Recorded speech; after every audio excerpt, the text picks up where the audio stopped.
Hi friends, welcome back to our channel at Pragna Nagula. మేము ఈసారి first time Bathukamma celebration చేసామండి. మా పాప పుట్టిన నుంచి ఇప్పుడు ఫస్ట్ టైం చేస్తే అమ్మ వాళ్ళు బతుకమ్మ గురించి కొత్త బట్టలు పెట్టాలంట కదా. మా అమ్మ అయితే నాకు డబ్బులు వేసింది. నేను మా పాపకి కొత్తది బతుకమ్మ చిన్న సైజులో తీసుకొని వచ్చానండి. చెక్క బతుకమ్మ అండ్ పువ్వులు, ఇంకా డ్రెస్సు, కోలలు అన్నీ తీసుకొని వచ్చి, ఇంకా ఫస్ట్ టైం కాబట్టి మా అమ్మ పెట్టాలి. అయితే మా అమ్మ రాలేదు. ఇక్కడ మా అక్క ఉంటుంది, తను వచ్చి మా ఇంట్లో బతుకమ్మ రెడీ చేసింది.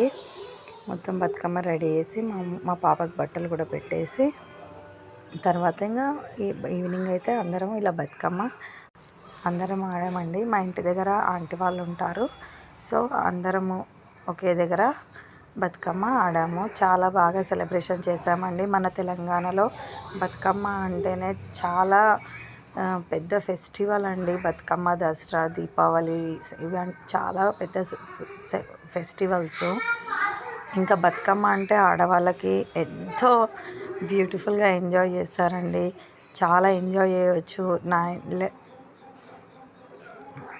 బతుకమ్మ స్టార్ట్ అయిన దగ్గర నుంచి నవరాత్రులు కంప్లీట్ అయ్యి దసరా పండుగ వరకు చాలా బాగుంటుందండి. ఇక్కడ ఓల్డ్ సిటీలో అయితే అమ్మవాళ్ళని కూడా నిల్చోబెడతారు. చాలా బాగా సెలబ్రేషన్ చేస్తారండి నవరాత్రుల టైంలో. ఇంకా ఇది అమావాస్య రోజు బతుకమ్మ కాబట్టి ఇప్పుడైతే మామూలుగా ఇలా చిన్నగా పేర్చాము. ఇలా అందరం కలిసి ఎంజాయ్ చేసాము.